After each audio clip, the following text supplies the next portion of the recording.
168 North San Fernando Boulevard, and 5379 RD 11.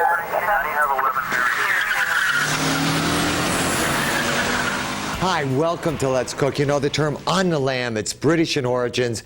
It means to run away, to strike it, to break away. That's what it really means. But today on Let's Cook, I'm serious about lamb. I love lamb, and we're preparing some beautiful lamb today. Now, right here in front of me, I have a lot of lamb. I have what we call a saddle. This is a full saddle of lamb here. We have the ribs right here. You have the loin here. Then coming off of this, you would have a leg of lamb. Now, when you're making lamb, these are very good for sauteing. They're very good for roasting. You know, if you get a rack of lamb, it comes from this end right here, the 5th through the 12th rib. Then you have the 13th, 14th rib right here attached to the loin section. You have the leg here. Now, the leg is great roasted. So I'm going to take this leg, and I'm going to show you how to roast this leg of lamb today. I already started to bone out this leg of lamb right here, because this right here is called the H-bone right here. You can even see the tailbone right here. Now, this H-bone is attached to the femur right here. I'm just going to turn this around so you can see it. And what I've started to do here is I just started to remove this part right here, but I haven't done it all the way through. And you can get your butcher to do this, but it's nice to do this yourself because then you have all these great bones to make a great stock. Now, you see this part right here? This is where the femur right here is attached right to the hip of the animal. So all I'm doing is with my knife is I'm cutting here, exposing this joint here. There is a tendon on the inside here that you do need to cut. When you cut that tendon, you want to be careful with your knife, because if you let the bone go back against the tip of your knife, you can end up breaking your knife. So you don't want to do that. So we're just going to come over here. You have to move this around a little bit. And this, again, I like this boneless because I love to have the bones to go ahead and make my stock from, so that I produce a great gravy. So we're just going to remove this H-bone right here, part of the tailbone here. Come right around. So you just work your knife right around the bone there so you get rid of that. Next is your femur right here. Make a cut. Don't worry about following the seams. You're just going to make a cut here, exposing the femur. If I turn this around right underneath here, I can feel where I have to go with my knife, and I'm just going to use the tip of my knife and bring it along the femur right here. So look, I can even join my finger right underneath. Once I can join my finger underneath like that, I'll go in with my knife this way and just bring my knife all the way out, so right around this joint right here. The tendons might be a little tough there that you're going to have to cut through, but see, now this is off. Now we're going to take this, pull back on the meat this way, and I'm going to bring it right into the kneecap right here. A lot of times what you'll do is you'll use the weight of the meat, just like this, to really pull back on the meat. See how the meat just kind of falls away there? Good. Again, your butcher will do this for you, but this is actually a great way to get a great stock to go with your lamb. And we all know how good lamb is right around spring. Now see here? Here's my kneecap right here. I'm going to come in here. There's also right here where I have to cut a tendon right here to get this bone out. Once I've cut that tendon, this will come out nice and easily. Just going to work our knife right around here. Have to go a little bit deeper. You have to come in from the inside here too a little bit. Make sure you cut all those tendons that are holding this on. Okay, there we are. And now my femur bone will come out. This bone is great for stock. So, we have our lamb here. I'm going to leave the shank on right here. I love the shank. It's going to give me a nice flavorful gravy.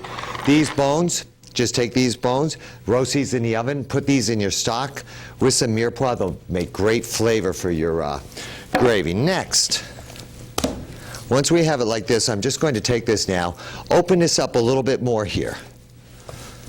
Then I'm going to cut a few slits right into the lamb here. I take salt, a little bit of fresh chopped rosemary,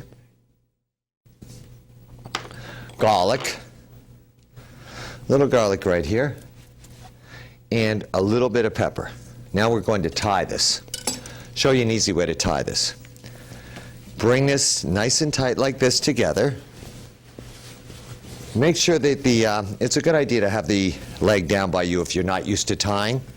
Then we'll just take our string like this, And again, if you want, you can just have your butcher do this, but a lot of times if your butcher ties it, then you don't have the seasonings on the inside. So this is kind of fun. Just become one with the lamb when you're making lamb. Make a little slip knot here. Then we're just going to do a continuous tie. So I'll start right here, pull this here. Now, if you've ever hemmed a pair of pants, that's basically what you're doing. Where you're taking your hand, you're letting it go around your hand, locks in the loop, you just bring it to the next location right here, slide this down, pull it tight. Now, help this string pull it tight here, and you don't have to make them too close together because you're really just giving the leg shape as you tie it so that it roasts nice and evenly. Now, when we roast this, I'm going to start this in a hot oven. I'm going to start this in about a 450-degree oven just to sear it nicely. Tie this down here. One more tie here. Good. Now, before I finish tying this, what I'm going to do is I'm going to make sure that I tie it on the other side as well. So, take my string here. We'll turn our leg over now. And all I have to do is interlock it this way so that it doesn't move. Then we'll take the outside of this and we'll also season the outside with the same seasonings that we have on the inside. Just bring it right here. We just make a nice little slip knot here. This will lock it in place. Good.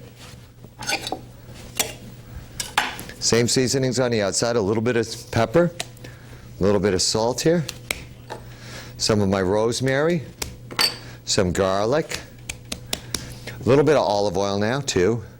Beautiful. Great. Doesn't that look good?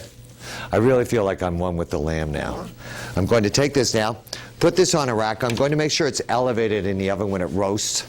Again, starting at a 350-degree oven. So let me take this one here. Pop this in the oven here. Now, I already have one done right here that I can go ahead and pull out. Oh, this looks so good. Let me just get another side towel here. Ah, beautiful. See how nice this looks? Look how good the lamb looks. We need to allow this roast to rest just a little bit. And so I'm going to take this off of here. And then the juices that are in the bottom of the pan here, if we can get a shot on these juices right here. See those juices right there in the bottom of the pan? We're going to make sure that we take those, and I'm going to add them to some mirepoix, just some carrots, onions, and celery that I browned right here. Along with that mirepoix, before I get this started and this gravy going, I'm going to put a little bit of red wine in here and let that cook down. And of course, add my juices and my stock to this. Let's take a little break, and then when we come back, I'll show you how we finish the gravy right here for the roast leg of lamb. Plus, I'll show you how to carve the leg as well. Don't go anywhere. We'll be right back. Hi, welcome back to Let's Cook. We are not, we're not running away or striking out, but we're definitely making some great lamb today. Now, we have a roast leg right here. Now I'm going to show you how to finish the gravy. First thing, once you add your juices here and you have that nice lamb stock, if any impurities come to the side, just like this, you really need to take and scum these impurities away. Let this reduce down a little bit. Now, I'm going to simply thicken this. I have a little bit of arrowroot here. You could use arrowroot or cornstarch. Arrowroot is a refined starch from a tropical plant. Works much like cornstarch. It's just a lot more expensive, but it does give you a clearer sauce. It will thicken up at a lower temperature than will cornstarch, and I believe it gives you a cleaner flavor. It's just more expensive, so you just want to be aware of that. So I'm going to take this, and again, it's South American origin. It's from a tropical plant. So all we do is we make a nice slurry like this, so it's about the consistency of milk, whole milk. We want it to be that consistency. When it's this consistency, we won't dilute the flavor of our sauce too much. Just going to take this now, stirring our sauce, and you're going to see that this is going to thicken it up right away. So just add a little bit here, a little bit at a time, so we have that nice consistency here with our gravy. You see the nice shine that we're getting in our gravy now here? Getting a nice nappe consistency. Let that simmer for a few minutes. I'm just going to lower the temperature on that, and then I'm going to start to carve my leg of lamb. When you start to carve the leg of lamb, you don't have to go all the way across the lamb this way. What you can do is you can start, whoops, let me just move this out of the way here. You can start on a little bit of an angle like this. Then you can go like this. That way everybody gets a nice little outside piece. Doesn't that look great? Beautiful medium rare lamb, and you see all the herbs on the inside there with the garlic and the rosemary. Looks pretty good, doesn't it? Oh, beautiful, especially in the spring. The lamb is delicious. Here, we'll go this way here. Now, also remember, whoever in your family likes a shank, you want to make sure you save the shank for them because they're going to love that. So, carved up a little lamb here. I'm just going to put some, just going to put some on the plate here. And then I'm going to put a little bit of, missed that here. A little bit of gravy on there too, and I'll show you how important it is to strain off the gravy too. There we are. Good. Looks good, doesn't it? Okay, now the gravy, let me show you how nice this looks once you strain it. It's important to strain these vegetables out. And you're going to see that you're going to get a great shine on this gravy as well. Make sure you taste this for salt and pepper content too. Already got all the goodness out of those vegetables that I'm actually going to get. But look how nice this sauce will coat our lamb that's there on the plate. Doesn't that look great? Absolutely gorgeous. Beautiful. Okay. I'm going to continue to carve this leg of lamb a little bit. I have some here with some gravy, and I'm going to serve some tornado potatoes with that. I'll show you what that looks like when we come back. But we also have some terrific salads, 3 different salads that we're going to make to go with this delicious leg of lamb. Don't go anywhere. It's definitely Let's Cook on the Lamb. Today on Let's Cook, we'll be right back. Hi, welcome to On the Lamb today on Let's Cook. We made this great leg of lamb right here. We have some beautiful tornado potatoes here with the lamb there. Now I have 3 different salads that I really, truly feel will go terrific with lamb. These are shiitake mushrooms that I have right here. And what I'm doing is I'm removing the stem from these because it's just a little too woody. And all we're going to do with these mushrooms is we're just going to slice them nice and thin. Now these mushrooms are, they're great as far as antioxidants are concerned. Also, lamb is really good for you too. You know, lamb is loaded with B12. It's a really, of the red meats, very healthy red meat. Now, all I'm going to do with this shiitake mushrooms right here is I have some salted simmering water right here. I'm going to take these mushrooms, and I have a few more right here, and I'm just going to put these mushrooms in the water to blanch them. Along with those mushrooms, I have some julienne onions here. We're also going to put these onions in there. You might say, well, why are you blanching the onions? I just need to get rid of that the flavor of the onions, you know, the harshness of these. Now, I'm only blanching these very shortly because this is actually a warm salad we're making. In my bowl right here now, I'm going to go ahead and take the ingredients for the dressing. I have a little bit of thyme there because I have mushrooms. Mushrooms go with thyme. Thyme goes with mushrooms, goes with lamb very well. A little bit of parsley, a little bit of lemon juice here. I'm going to add my oil to this now. About a 3-to-1 ratio. Season this with a little bit of salt and a little bit of pepper. Take this, a little bit more oil in there, and we just mix this all together. Absolutely gorgeous. Now, my mushrooms and my onions, these are all done. I'm just going to bring these over here, take these to the sink, and I'm actually going to serve these warm. But I need to make sure that I get rid of all of that liquid. Beautiful. Good. Bring this back over here. And with a side towel, we want it warm, but we still want to make sure that they're nice and dry. So now I'll just take, while they're still nice and warm, in the pan right here, just dry them out so they're nice and dry. We now take this, add this to our dressing. All we do now is toss this together. Nice, warm, wonderful salad dressing. Now I have some sprouts right here, some broccoli sprouts right there that we're just going to add to this too. And I'm going to show you how pretty this looks. I have this great plate right here. So I'm just going to take my salad right here right now, put a little bit on the plate, and this is a nice little taste of a salad that'll go terrific with your leg of lamb. So that's our first salad that we're making. The next salad we're making is a citrus cranberry salad. Now, I'm going to make the dressing first. First, for my dressing here, I have some freshly chopped ginger that I'm going to put in a bowl here. I also have some horseradish in the form of wasabi powder that's going in. A little bit of sugar here. Then I'm going to take a little bit of water here, and just to dissolve this, about 2 ounces of water I believe my recipe calls for. Just going to toss this together. Make sure that wasabi gets dissolved, you know, that horseradish flavor, the green horseradish. To this now, we add a little bit of lemon oil. Terrific. Now, the segments that I'm using, you can use any citrus segments you like. I have some orange segments here that I segmented right here. Those go in. I also have some clementines right here. I have some lemon. Now, calls for cranberries. You can use fresh cranberries. You can use dried. I prefer dried. And what I did is, I'll show you right here, on this plate right here. These are dried cranberries. Very good for you, loaded with antioxidants, really healthy. These are cranberries that all I did was soften these in a little bit of warm water so that to plump them up, almost like you would a raisin. Works very well. This goes in. All we're going to do is toss this together. No greens in this at all. We don't really need any greens. And now we'll take this and pop this right onto this plate here. And again, this is another wonderful citrus. It's got, you know, the lamb itself is somewhat sweet. This has a real tartness to it, plus you have the fruit, the citrus that goes really well with the lamb. Absolutely delicious. Next, our last salad, but definitely not our least. Here, we are using mangoes. Delicious mangoes. So we're going to put these delicious mangoes right in here. Get those sticking to the plate a little bit. And make sure the mangoes are nice and fresh, you know, that they're nice and soft.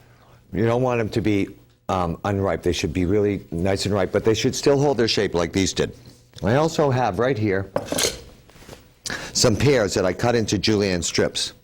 Put these in a little bit of acidulated or a little bit of water with lemon juice so that they would not oxidize.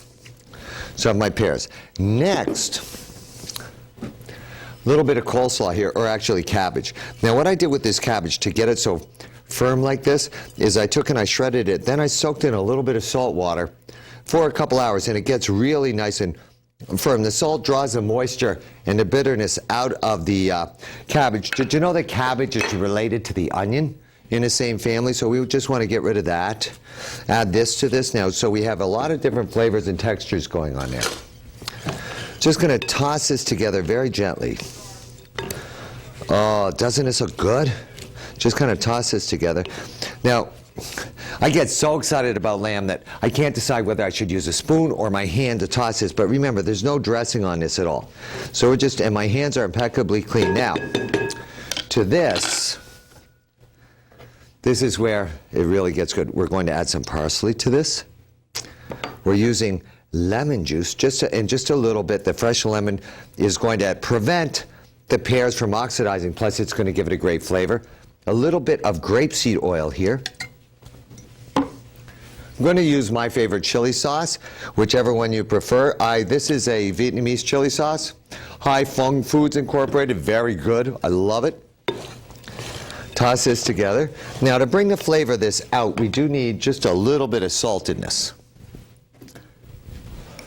Just a little bit. A little bit of salt in there.